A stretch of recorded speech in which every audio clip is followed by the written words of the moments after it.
치만 말에 그동안 시아말로 담건 그와 그다 어느 아다오네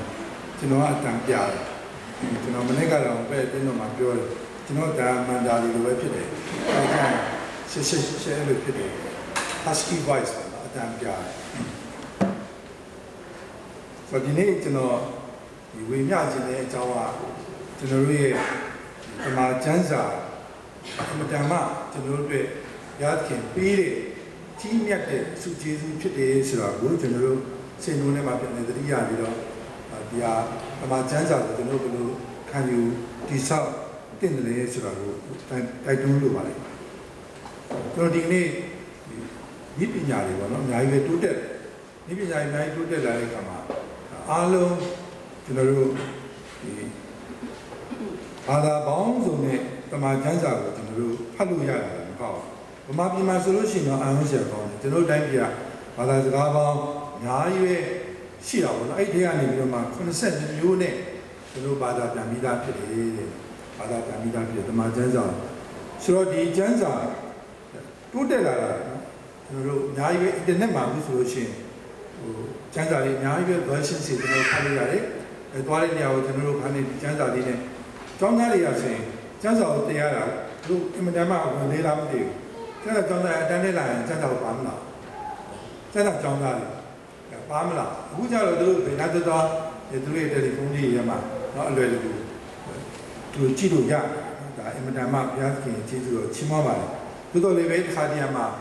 저는 정말 저는 매일ပြောတယ်제가 정말이야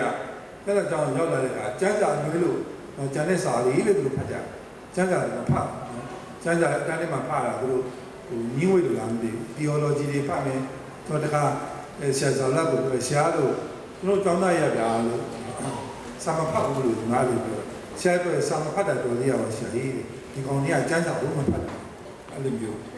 원내지야 거마 잔자 별로 피보라래 시아고 저는가 이 자리라를 가져 이만다마 비아kin 지요 치마만 저는라로 해 바이블 소사이티만 나오면 야래 아진도에 사우스만 외로야래 냐유에 내가 비면 내 냐유에 시 그래 저는다고 담음타고 그냥 지대 가마 그러면 진짜 레인에 이가 레인에 이로 저는 키디라고 왜 사이그리야게 뭐 가운데 가자 색구에 뼈뼈 이 마베 이 이래 그리야를 왜 저는 가운 뭐 짝구 너 표비로만 이 해당 위네 지야 민예 빠빠네 다 조사비로 이 루다네 메이라 사이래 진짜 그 예고 있어 아도로 리케케 그도 레벨 조사비로 그 사비고 이래 이래게 누가 그게 오리지널 디자인을 시야 디자인의 오토그래피를 거예요 아니 디자인이 뽑을게 가자 뽑을게 되는 약감에 뽑을게 뽑고지요 약도 디자인이 시 그래 들어가 자고 담보하기로 땡타지는 가자 렌네 가자 이거 우이자 렌네 군이 리야 1450에 나군이만 그다음에 police 포와 자만 뉴 구든바가 그 police로 뒤쳐나야 가자 자만 우리야 그 전사로 담보가가 그런 인도 police 나리베 전사를 피 그다음에 전사로 그 police 통리야 책을 쳐 police 봐 그래서 네방 1400가 누리가 police 너보기 가라디 바벨로 와서 렌네 전사로 렌네 군이야 신나 그러다 이마다마 그러도 아토야를ဖြစ်တယ်이마다마 와야마 사야를ဖြစ်တယ်렌네 군이ပြီးတော့ဒီချမ်းစာတွေပြန်ပွားပြီးတော့လေရေးနဲ့လောက်ထားတဲ့ချမ်းစာဥပဒေမရှိတယ်ဆိုတော့ဒီနေ့တစ်ဝိုက်မှာဆိုလို့ရှိရင်ချမ်းစာကိုပိုင်တဲ့အသေးတော်ကအနေချင်းမရှိတယ်လူတယောက်ပုဂ္ဂိုလ်တယောက်နဲ့ချမ်းစာပိုင်မှုဆိုတာတော့အင်မတန်ချမ်းသာမှာเนาะအင်မတန်ချမ်းသာမှာချမ်းသာတုပ်ကိုတရေချမ်းသာလို့เนาะတရေဆယ်လံလို့ခေါ်တယ်ဟိုတကယ်ပါလာပြီးနှုတ်တယ်အဲတရေပေါ်မှာရေးတဲ့ချမ်းသာတုပ်ဖြစ်ဘူးတယ်เนาะတိုးအကောင်ပေါင်း4000လောက်အချက်ရလို့ဆိုတော့နည်းနည်းနော်ပတ်စံရှိမှမရဘူးเนาะကြာချမ်းသာဒီတရေအချက်ပေါင်း4000ကျော်လို့ပြီးတော့မှချမ်းသာကိုဖာနေချုပ်ရတာဆိုရေးရတာဆိုတော့အင်မတန်မှ တမှုကြီးမှပတ်စံရတယ်ကျန်းစာပြန်ပွားသွားတယ်နှစ်ပေါင်း1400အတွင်းမှာလက်နဲ့ရေးပြီးတော့ကူးယူကြတာဒေသတွေလေညှက်နှံသွားကြတယ်အမှန်တမ်းကျန်းစာကူးရည်တွေကသူတို့လည်းဒီခါလေးကျတော့ညီးငွေတာပေါ့နော်သူက paid staff ပေါ့နော် paid staff ဘုန်းကြီးကျောင်းတွေမှာကူးကြတယ်ချို့ကြလည်းအဆက်နဲ့အားပြီးကူးတဲ့ကကူးတဲ့လူကအမှန်တမ်းပြင်ပန်းနေပြီဆိုတော့ကျွန်တော်တို့တချို့ရဲ့ရေးချမ်းမှုတွေမှာသူကမှတ်ချက်လေးတွေရေးထားတယ်ကျွန်တော်မှတ်မှတ်ရတစ်ခုမှတ်ထားတာပါလို့ရှိရင်စာပဲလို့ရေးရမှာမသိတဲ့လူတယောက်ကိုစာရေးတယ်ဆိုတာပြင်ပန်းတဲ့အလုပ်ကိုထင်မှာမဟုတ်ဘူးစာမရေးတတ်တယ်ပြောတာစာရေးတာကိုပြင်ပန်းတဲ့အလုပ်မထင်ဘူးလက်ချောင်းသုံးချောင်းနဲ့ရေးတာဖြစ်ပြီလေဒီလိုလုံးပြင်ပန်းနေHe who does not know how to write supposes it to be no labor but though only 3 fingers write the whole body labors it ကျောင်းသားတွေကစာမကြည့်တယ်ကစာမွေးကြတယ်ဒီဘာသာကိုပြန်ဖြေမလားမဖြေချင်ဒီဘာသာကိုမဖြေချင်ရင်ကျမ်းစာကိုလက်ရေးနဲ့ကူရဟုတ်ကဲ့ကူရမှလည်းလုပ်တယ်ကျွန်တော်လည်းသဘောကျပါတယ်ကျွန်တော်ပြေးရွှေပြောပါအားလည်းမရဘူးလေနော်စာမွေးကြတဲ့လူတွေညမဖြေချင်ကျမ်းစာကိုလက်ရေးနဲ့ကူရတို့လက်ရေးနဲ့ကူရနော်ဆိုတော့ဘယ်တော့ညားလေးတော့ကျွန်တော်လည်းပြီးတော့မင်းပြီနော်ကျွန်တော်လည်းအခုကျောင်းသားတွေကိုပြောထားတယ်စာမွေးဖြေကြလို့ရှိရင်မင်းတို့ဒီကျမ်းစာကိုဓမ္မတိကြရင်ဓမ္မတိတို့လုံးကူရကျွန်တော်လို့ပြောတာဒါမှသူတို့သိမှာကျမ်းစာဘယ်လောက်ပါဖြစ်လဲဆိုအဲ့တော့ဒါအပင်မခံပြီးတော့နော်ဦးကြီးတွေဘာသာပြန်ကြတယ်ဟောပြောကြတယ်ကျေးဇူးတော်ချီးမွမ်းစရာဖြစ်ပါလေဟိုမဆလာကိတ္တမဆိုကျွန်တော်ကျမ်းစာကိုပြီးလို့မရဘူးငယ်တဲ့လူတွေသိမှာမဟုတ်ငယ်တဲ့လူတွေသိမှာမဟုတ်ကျွန်တော်ဦးလေးအရင်ပြောက်လွန်ခဲ့တဲ့နှစ်ပေါင်း50လောက်ဆိုကြပါလို့ကျွန်တော်ရဲ့ဘာကြီးအကြီးဆုံးကဘာကြီးဆုံးကစစ်ဖြစ်ပြီးတာနဲ့သူကဟိုဒီ VOA ပေါ့နော် American Embassy သူရဲ့ Asia Service မှာအလုပ်ရတယ်ဂျပန်မှာလုပ်တယ်ပြီးတော့ဘန်ကောက်မှာ PC ရွေးပြီးနေသွားဘူးလေကျွန်တော်အမေရဲ့ကိုအကြီးဆုံးကအသက်63နှစ်နဲ့ဒီဟိုမှာအမေရိကန်မှာတည်သွားပြီသူ့ရဲ့ညီငယ်ကအန်းဆိုးတွေကသူကမိမလည်းမရှိဘူးသူကဒိုးရုံပေါ့ပဲနော်ဘန်ကောက်မှာရှိရဲ့သူကိုစီလာလိုက်ဓမ္မဒီခံလိုက်နေစားပါတော့ဒါကျွန်တော်ငယ်ငယ်ရှိတယ်တည်တယ်ဦးလေးကဟိုသူကနောက်ပိုင်းကျသူမပုံနေမှလည်းမရှိဘူးကိုကြီးရောပြန်လာတာပဲရှိတယ်ဒါပေမဲ့သူကဆိုးတော့ဆိုးရတယ်ကောင်းတဲ့လူပါလို့လည်းရှိတယ်အဲ့တော့ကျန်းစာကိုရှားတော့နော် PNU နေကြတဲ့ဖြတ်လို့ရှိရင်စီဒီပါတွေခါနဲ့မှားပြောတော့ကျန်းစာတော့သူ smarting လို့သူဘာလို့သူယူရီးယားခိုင်းရနေပြီးတော့ဒေါက်တာဂျော်ဒန်တည်ရနော်ဒေါက်တာဂျော်ဒန်နေပြီးတော့ကျန်းစာတွေပဲရှာပြီးလိုက်တယ်ကျန်းစာတွေရှာပြီးလမ်းစိရောက်တော့နော်ပြန်လဲရောင်းတော့ရောင်းစားရတယ်ပါတယ်အဲကျန်းစာတော်သေးရောကျန်းစာကိုဘယ်လိုလုပ်လဲမဆိုးဘူးကျန်တဲ့အားလို့အဲ့ဒါတို့ကျွန်တော်ဦးလေးအရင်ပဲခိတ်နော်ဟိုတက်ရှင်ရတဲ့အခါရှိပါတယ်ကျန်းစာတွေဒါလည်းအခုပေါ်လာတဲ့ခါကျတော့ကျွန်တော်ကကျန်းစာနော်မချစ်ဘူးကျန်းစာမမြတ်လို့ကျန်းစာကိုကျွန်တော်တို့ပြောမှာပေါ့ခင်ဗျားကျန်းစာနဲ့အလုပ်ဖြစ်နေအောင်အဲ့လိုပြောမှာပေါ့ဟုတ်တယ်လေဒါတော့အမှန်တိုင်းပြောရင်ကျွန်တော်ကျန်းစာနဲ့ပဲကျန်းစာနော်ဆိုတော့တို့လေးပဲဒါတွေမတော့ဘူးတမကျန်းစာကျွန်တော်တို့ရဲ့အင်မတန်မှအောင်းစရာကောင်းတော့ဒီတရားကြီးမားတဲ့ဘုရားပြည့်တဲ့လက်ဆောင်ဖြစ်တယ်။ဘာမှဒီရောက်လာတဲ့ကျွန်တော်အားလုံးသိပါတယ်နော်။သူဆန်းဆန်းကျွန်တော်တို့ဒီကျမ်းစာကိုကျွန်တော်တို့ဒီရောက်လာတယ်။ကျမ်းစာဖတ်ရင်ဘာအကျိုးစီရှိလဲ။ကျွန်တော်ဒီကနေ့မှရှိပြီးပုံမှန်မှလည်းအချက်၃ချက်၄ချက်ကျွန်တော်ဒီမြတ်ကျင်ပါတယ်။ပထမဆုံးအချက်ကတော့ဘာလဲရှိရင်တမကျမ်းစာဘုရားကဒီလောကမှာနော်ထားလေသူ့ရဲ့အကြံအစီကိုနားလည်ပြင်ပြီးဒီလောကပေါ်မှာဘုရားအကြံစီရှိတယ်အဲ့ဒီအကြံစီကိုကျွန်တော်တို့ကျမ်းစာအဖြစ်နားလည်ပြင်ပြီးတယ်လူတိုင်းမှာအကြံစီရှိတယ်နော်ကျွန်တော်တို့ဟိုလူတွေကအကြံစီတွေးတော့တယ်လူတိုင်းမှာအကြံစီရှိတယ်ဒီအကြံစီကိုကာယကံရှင်ကထုတ်ပြောမှသိတာမဟုတ်ရင်သိဖို့မလွယ်ဘူးနော်ချွတ်ဖတ်ဆောင်ကောင်းတယ်ဖတ်ဆောင်ကောင်းတယ်ကျွန်တော်ဆိုရင်ကျွန်တော်ကဘာကြောင့်လဲဖြစ်ဖြစ်မဆိုင်တဲ့လူနော်ပြောလို့မရှိဘူးကျွန်တော်အမျိုးသမီးကျွန်တော်မိန်းမကလည်းကျောင်းမှာအစည်းအဝေးမှာအရေးကြီးတဲ့ကိစ္စပါညာသူမပါဘူးဆိုရင်လည်းပြန်မပြောရတဲ့ကိစ္စကျွန်တော်မပြောဘူးသူ့လူကျောင်းကိုခန့်တာတော့မှကျွန်တော်တို့ကရွေးချယ်တဲ့ပြန်နေပြီးတော့ဆရာမတော်ကြီးရင်ကျန်းစာသူ့ကျောင်းဖြစ်ပါစေလို့ကျွန်တော်သူ့ကိုမပြောဘူးကျွန်တော်လည်းမများဘူးနော်မပြောဘာကြောင့်လဲဆိုတော့ဒီစကားအပြင်မပြောအောင်လို့ပြောတယ်ကိုမိန်းမတော့ကိုမပြော သူစိတ်ဆိုးတယ်သိတော့နော်ဒီဘာလို့မင်းကတော့ကြိုမပြောတာလဲဟာမပြောရဘူးမပြောဆိုမပြောရဘူးမိမလည်းမပြောရဘူးဒီမှမပြောရဆိုတော့တနည်းအားဖြင့်ကျွန်တော်ပြောတာဘာကြံစီနေလဲလူတယောက်ကြံစီမသိတချို့ကတော့သိဟိုကဘယ်လိုပြောညနာသိပြီးတော့အကိုမကျိုးဆိုခံမှန်းလို့ရပါနော်အဲ့လိုသို့တော်လည်းကျွန်တော်ကတော့ဟိုမသိအခုသူကြောင့်သူ့အစားနေရာရွေးတယ်ကာယကံရှိတယ်ကျွန်တော်ပြောဘူးမှမပြောဒါပေမဲ့အင်တာဗျူးလုပ်တဲ့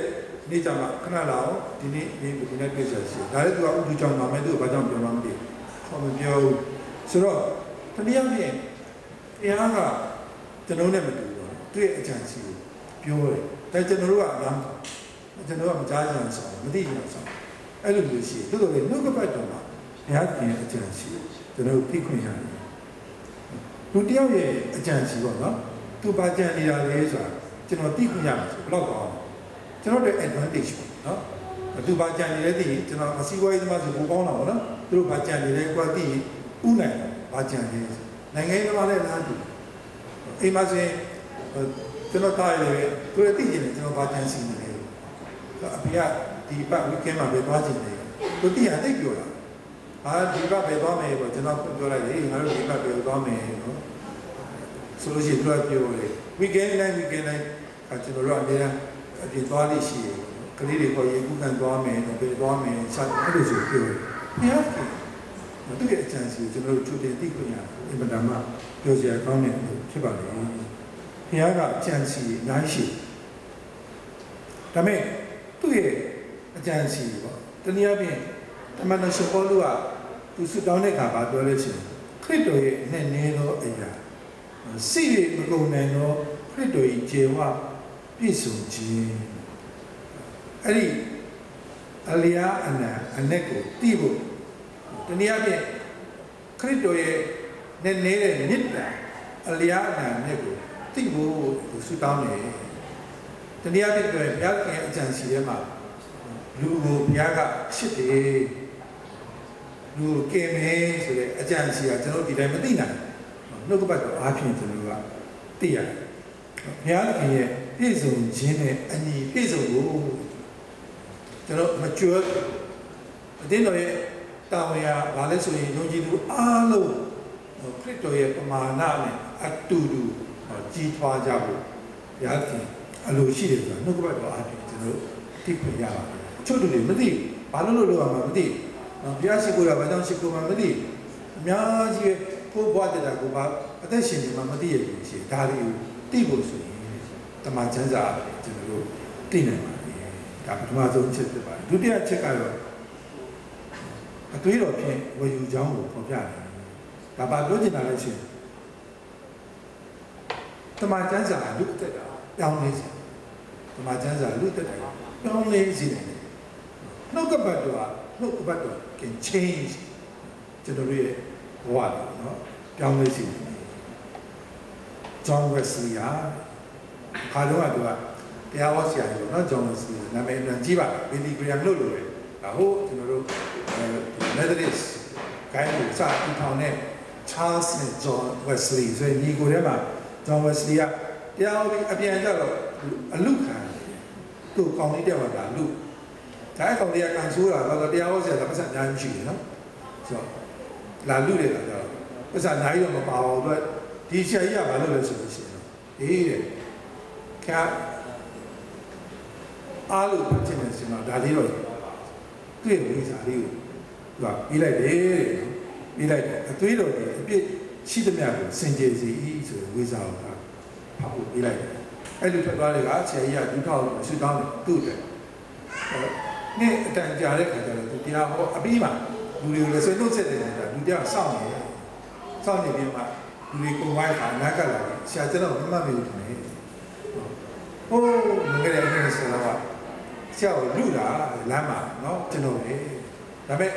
ကျွန်တော်ကလေဆရာပေးလိုက်တဲ့ဝီဇာလေးကိုဖတ်ပြီးတော့ပြောင်းလဲသွားပြီးတော့အခုတော့ကျွန်တော်စီဝါရေးလုပ်ငန်းရှင်ဖြစ်နေတယ်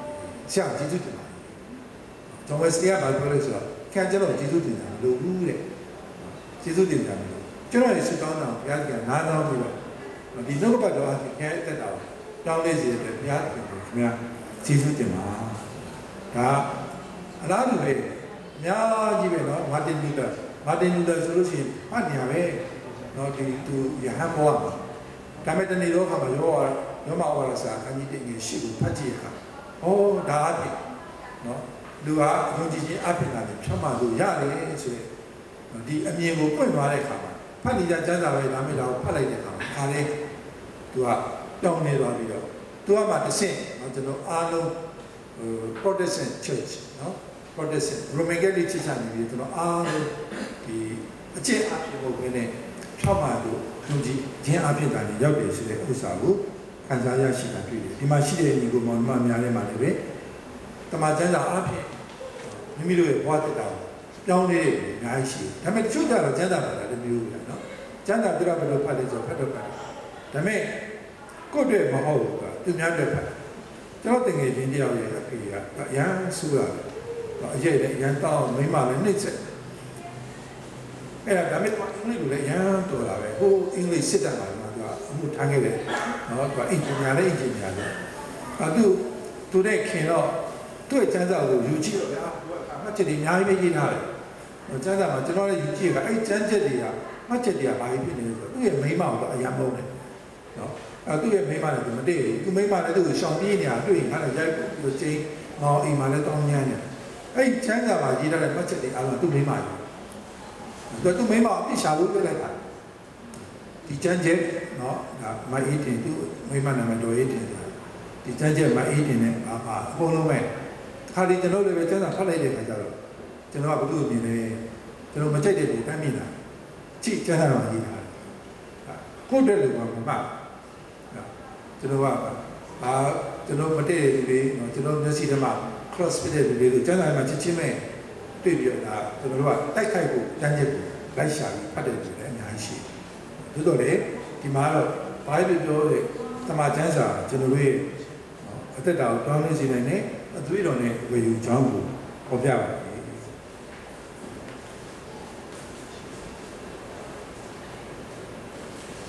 ဒါကြောင့်သူတစ်ပါးကို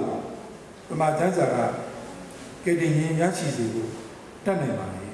ဒီမောသေဝါဒဓမ္မဆောင်ခန်းကြီးပြီး16ခါခွေးမှာကျမ်းစာတိုင်းအသက်ရှင်နဲ့ကိုယ်တိုင်ကယ်တင်ရှင်ရတယ်လို့သူတစ်ပါးကိုလည်းကိုယ်တက်တဲ့အားဖြင့်ကယ်တင်ရှင်ရစေဒီမောသေဘုရားမှာကြားခြင်းဖြစ်ပါတယ်မင်းကိုယ်တိုင်အသက်ရှင်တဲ့အခါမှာသူများကိုလေဒီကယ်တင်ရှင်ကိုရရှိစေတယ်ဆိုတာတွေ့ရတယ်။နောက်တစ်ချက်ကတော့ဘာလဲဆိုရင်နံပါတ်3ချက်ကနှုတ်ကပတ်တော်ဟာကျွန်တော်တို့ကိုအလေးဖြစ်စေတယ်။တနည်းအားဖြင့်ကျွန်တော်တို့ကိုဖြောင့်မတ်စွာအသက်ရှင်ဖို့ကျမ်းစာအနေစိတ်ခေါ်တယ်။စာလံဆရာနှုတ်ကပတ်တော်ဟာကျွန်တော်တို့ရှိမှမိခွက်ဖြစ်ပြီးကျွန်တော်လမ်းခီကိုမြင်စီပါ යි ။ကျွန်တော်အသက်ရှင်တဲ့လောက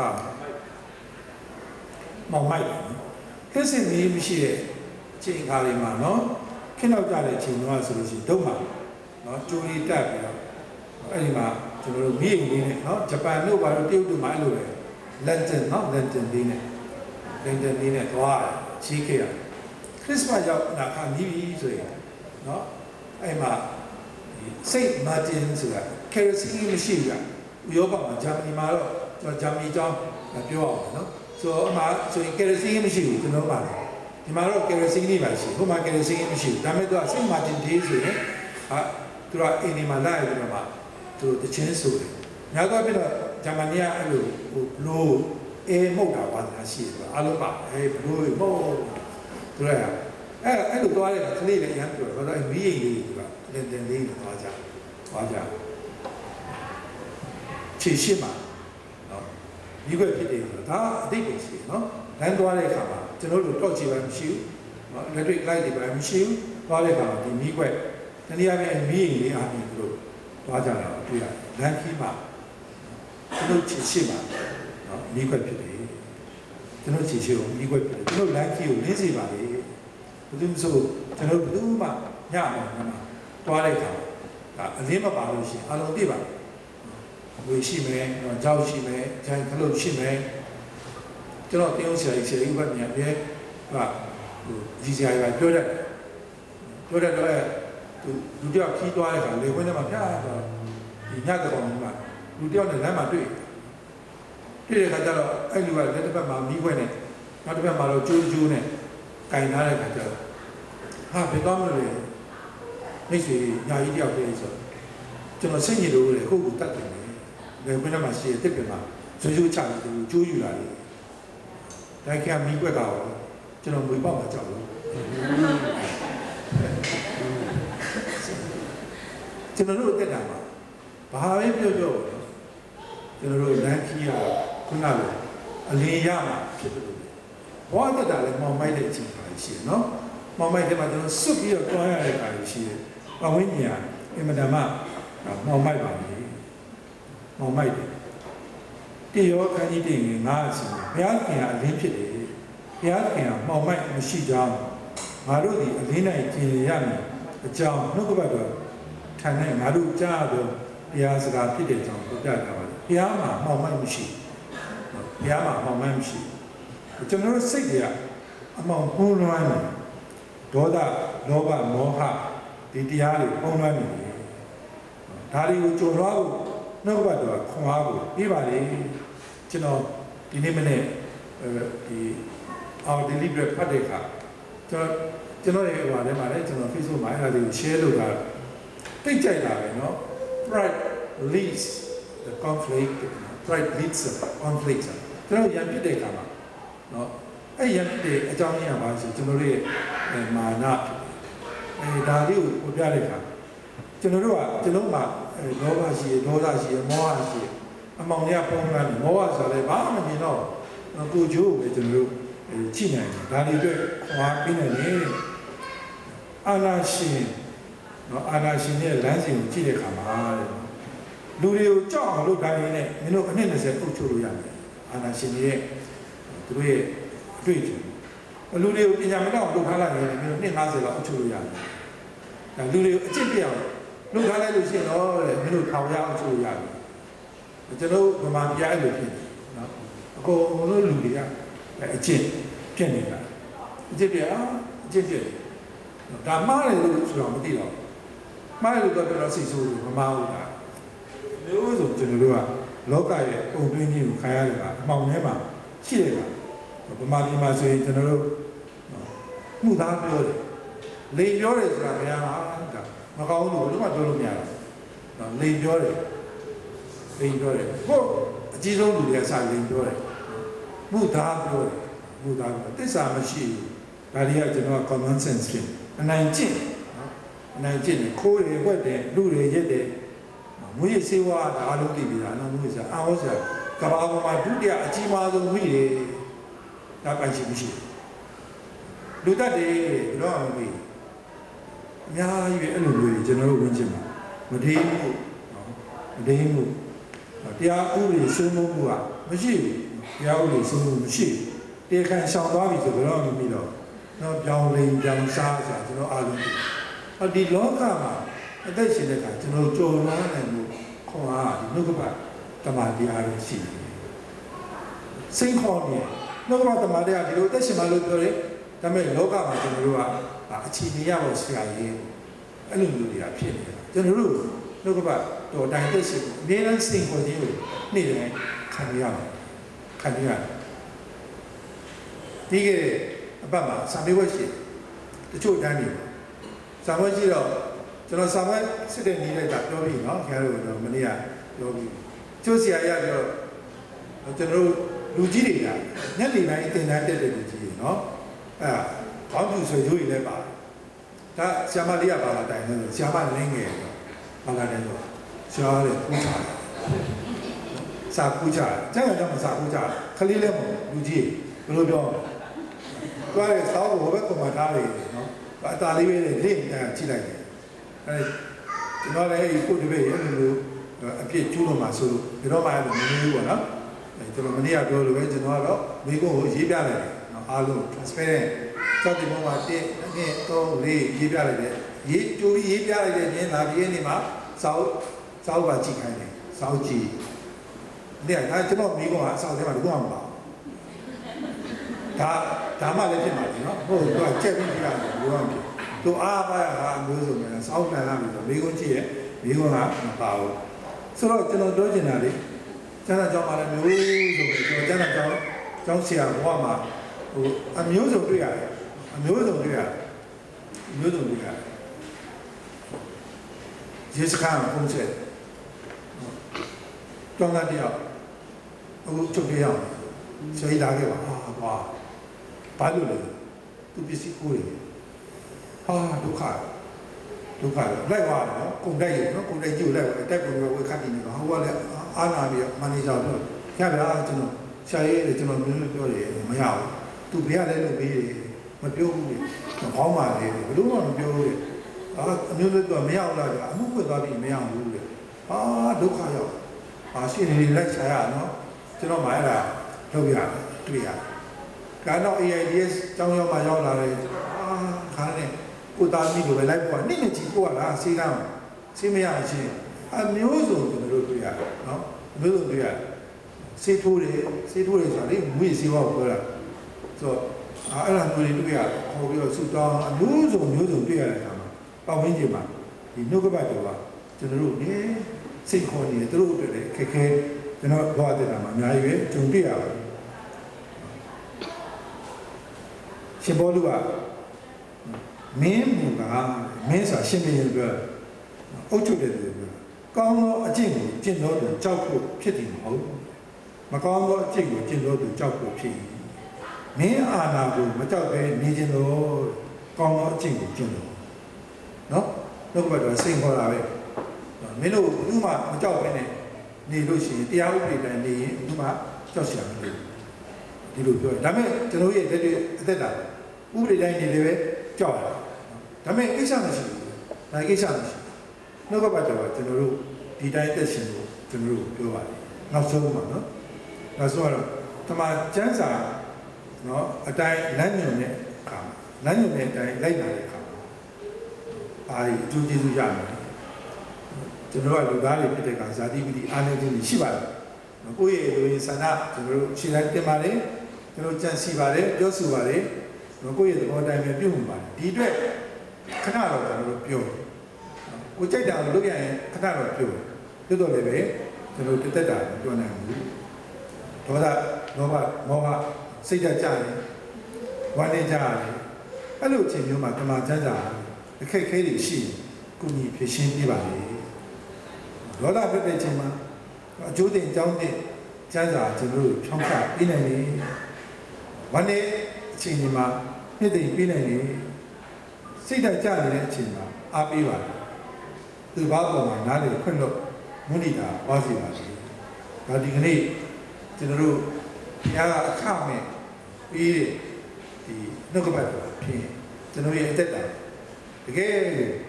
ဒီနှုတ်ကပတ်တော်နဲ့အသက်ရှောက်လန်းခြင်းအဖြစ်ကျွန်တော်တို့ရဲ့ဘုရားကတကယ်ကိုတောက်ပြီးမဝနိုင်တယ်ယောဟန်ထဲမှာမာရီမင်းမောင်ခင်ရှုပြောလို့လေငါပြီးတဲ့မင်းတောက်တယ်ဘယ်တော့မှမငတ်ဘူးငါကျွေးရမဟုတ်ဆိုင်တယ်ဘယ်တော့မစားမလာဘူးအတိုင်းပဲနှုတ်ကပတ်တော်ကကျွန်တော်တို့ထောင်ရမွတ်သိချင်းကနေပြပြဆင်းနေပါလိမ့်ခဏလောက်ဆုတောင်းကြပါစို့အဘရားရှင်